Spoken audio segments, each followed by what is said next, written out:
I'm going so anytime. Okay. Okay, it's time to... I'm like, it's such an awkward position. Okay, now it's time for my film that I have watched, which is a wonderful gem of a film. Great for the whole family.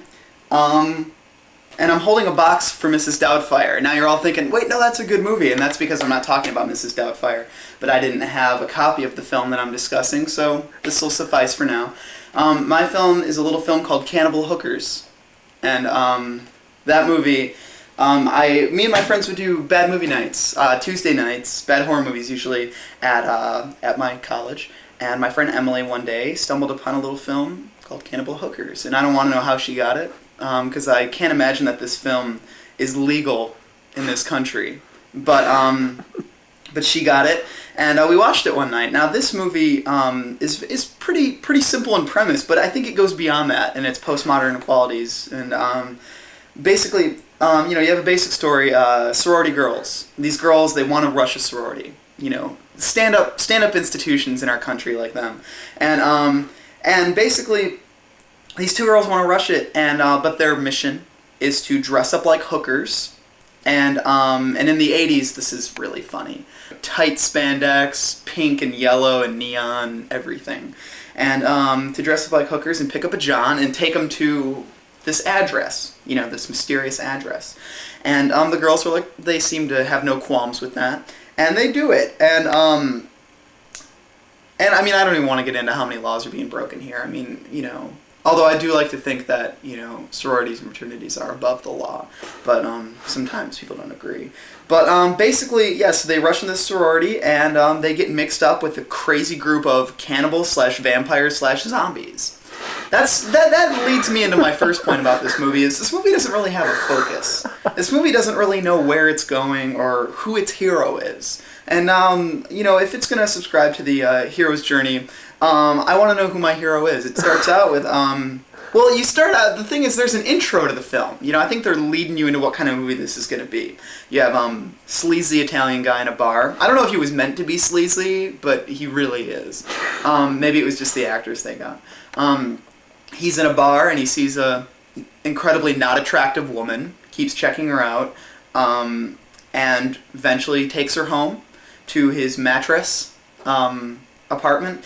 And they start out getting sexy, and he's having a good time, and then suddenly she starts getting a little rough. And there's really no tension in this movie. It's like she's getting a little rough, and he's a little nervous, and then she gets up and starts stripping, and it's like, okay. And then suddenly she has a hatchet. Like, honestly, like, she just, like, goes, like, she turns and she has a hatchet. It's like there wasn't any lead up to it or build up to it. It's like, and then he's like that's his face. And then she cuts off one of his fingers. And think of, like, the worst effect ever, like a plastic rubber mannequin hand that has blood inside of it, and you cut off one of the fingers and it goes, that's what happened when this guy got his finger cut off. And then he yelled. And then, so you think, okay, maybe this is my main female, my villain. You never see her again. And, you think maybe this guy is going to be a catalyst to the plot in some way. No. This is just, leading into the film. But anyways, back to our main story, which is the young girls who look like they're 35, who are rushing this sorority. And that, I mean, there's really not much else you can go in. You meet a cast of crazy kook characters, usually fraternity guys or sorority girls. You have the funny one, who looks like he's 40. You have the serious one, who looks like he's 40. And you have the boyfriend, who looks like he's 45. And they're all, sleeping together, all these crazy characters. 60% of the movie, you meet the detective character. This guy is ridiculous. This guy is probably the only actor in the movie. And when I say that very loosely, I only say that in the sense that he's probably been in a few hardcore porns. But I mean, this guy is just a joke. And suddenly he's our hero. And the movie leaps all over the place. We have so many different heroes, I could not keep my head up. The only thing I can think of is that they're applying, postmodern theory here. That I don't, we don't need a solid, we don't need, a through line. We don't need, one single protagonist. It's not about that. It's not about one person's journey. It's about everybody's journey. That's the only thing I can really think of that's going on here. And, yeah, so basically, that leads me to another thing, is that except for this detective character who really, be warned, I'm not saying he's an actor. He's the closest thing to one. There's not a single actor in this movie. And this is what drives me nuts, is that it's not hard to find actors. Like, it's not hard to find people who are semi-talented and can say a line of dialogue. This is not hard. We find it in Michigan. You know, they're in LA shooting a bad horror movie. They should have people crawling up the walls to be in this movie. But these people could not say a word. And also, it's not hard to find attractive women. Am I asking too much that I want my cannibal hookers to be attractive? These women are hideous. And it's not just the fact that it was the early 80s. There were attractive women in the early 80s. There had to be. And they weren't in this movie.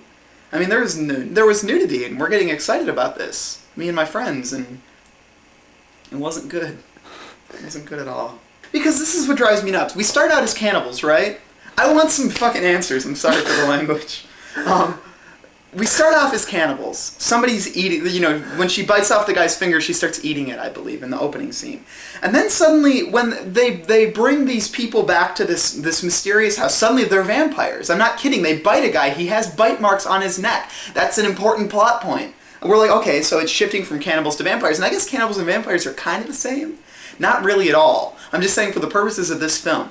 Like you know, you're still biting and eating a human.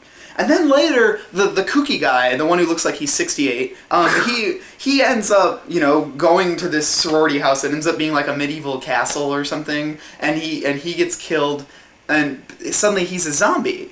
He's lurching around, he's drooling from the mouth, and he's like, "Rrr." And it's like, wait, this isn't cannibal or vampire behavior. You guys are veering off in dangerous grounds here. So it really made it hard for me to get invested in this film, because I didn't know what I was dealing with, you know? Because there's so many different types of villains. Cannibals, vampires, zombies, they're 3 different movies right there. This movie didn't know what movie it wanted to be. Cannibal Hookers is the kind of movie that just holding the cassette tape in your hand, it feels slimy.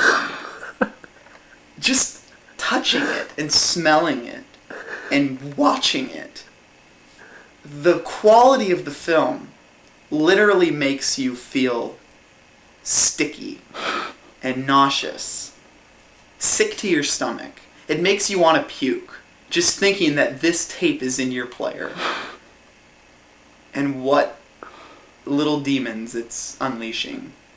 And so there's a million other things I could say about Cannibal Hookers, but I think that's all.